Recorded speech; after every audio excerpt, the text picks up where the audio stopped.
Okay, in this video I'm going to show you how I use Claude to build complete content briefings for my clients. And it's the whole nuanced process. Competitor analysis, gap identification, keyword mapping, heading structure, all the way down to a finished Word document. And I barely touched the keyboard. Now this new Claude feature, it's mind-blowing. And it already saved me a minimum of 1 day, if not 2 days per week. This is a game changer. It literally replaces an employee. It's crazy. Here's the thing. A good content briefing, like a really good content briefing, it takes about 3 to 4 hours to make.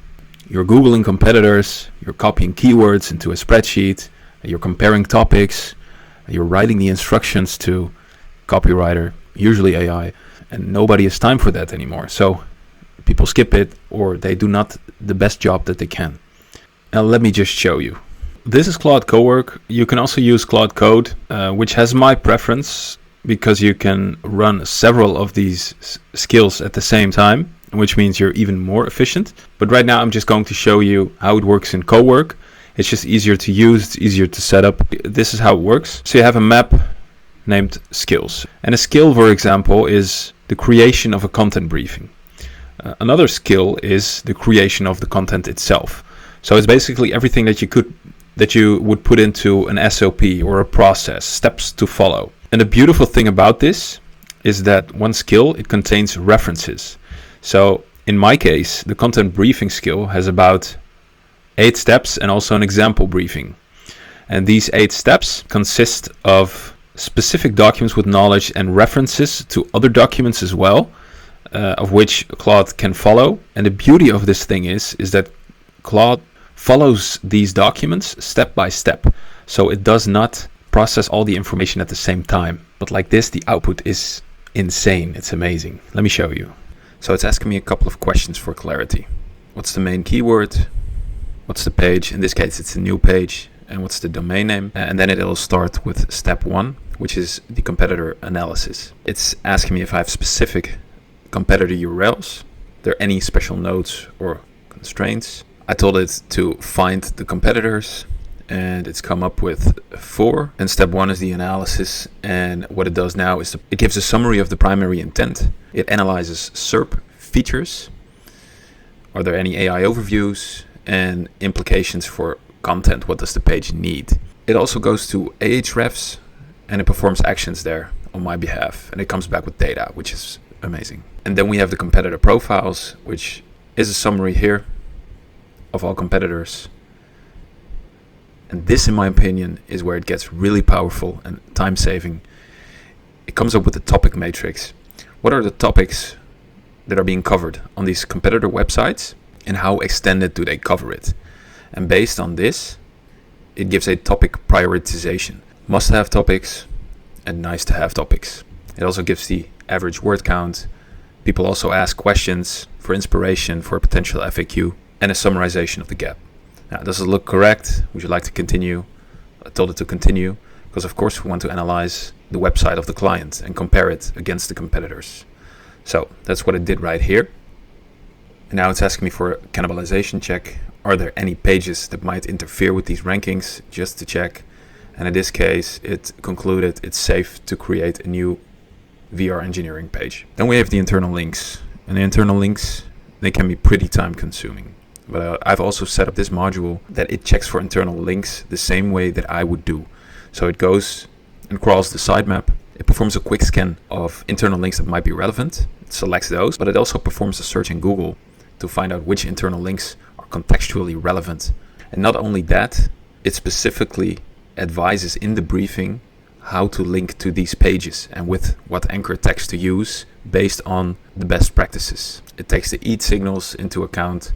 It also takes AI chatbot optimization into account. Now we also want the tone of voice, of course. So it extracts the tone of voice from the client website based on a template so that we have the right information for the tone of voice. It gives a summarization, anti-AI check. You don't want the classic words and structures of sentences based on AI. So we want to specifically prompt not to use those. Now it's asking me for server SEO. Keyword list, it's a tool that I personally use for entity optimization, and I can upload it or ask Claude to go to server SEO, check out what the keyword data is and what the requirements are and use that. Now it's come back to me with a check. So before finalizing the briefing, please confirm, does the client offer VR solutions specifically for these engineering disciplines? Civil engineering, mechanical engineering, electrical engineering, because it found it at the competitors probably. So if yes, these become dedicated subsections. If no, I'll keep the page focused on general VR engineering applications. And that's just because these types of nuances is what previously stopped me from using AI for content briefs, because this is what makes it complicated. But right now it's just come here, check what AI found, tell it no or yes, basically. And in the meantime, you can do something else. So here's a great summary. Also takes in AI, what to do for AI optimization based on the most recent studies out there. You can upload a whole knowledge document that it references from, so you're always up to date. Information gain opportunity to be unique. And now, once I share the surfer list, it goes ahead and finalizes the content. Okay, now it's done. Let's check it out. So here it is, and it's good to know that this is my layout. This is the way that I create briefings, and I asked it to come up with this layout specifically. So you can use whatever you want, whatever layout you want, it can create it. But this is just what I use, even if it's not that pretty, it's functional. So it gives me the URL, target customer of the page, gives me 3 meta title options based on best practices, of course, meta description, an option for the Surfer SEO link. Now the keywords with the volume. Current position, there isn't any because we don't rank for this yet. Here's the real power. It's a briefing itself. And look at the description. This is the first block visited. See it. It must immediately confirm relevance. The reader search for VR engineering and needs to see that reflected in the H1 and opening text. So this is all based on SEO best practices, but also take into account UX. Open with the direct answer, the definition of VR engineering, AIO opportunity. The virtual reality engineering SERP already shows an AI overview. Follow with 2-3 sentences positioning the client as a provider. And it gives an example, but it also gives the keyword suggestions from Surfer SEO here, which is just a big list, but it just takes the relevant keywords and it also divides them here into the sections. Same goes with internal link, and it puts a relevant anchor text behind it. So this is just, it blows my mind how specific this is. And the same goes for the other headings as well. This is how it creates the briefing. It's just extremely specific, and it's done. It's ready to be delivered to a client. And usually for a document like this, you can easily charge 3 hours, but it took me like 15, maybe 20 minutes to create. So I really hope you see the value and the power of this. Also good to see, if you want, you can also include the topic matrix and to show the client like, hey, this is what we did, this is the process we compared the topics to these competitors. And that's why we put it in the briefing, because Google wants to see this, AI wants to see this.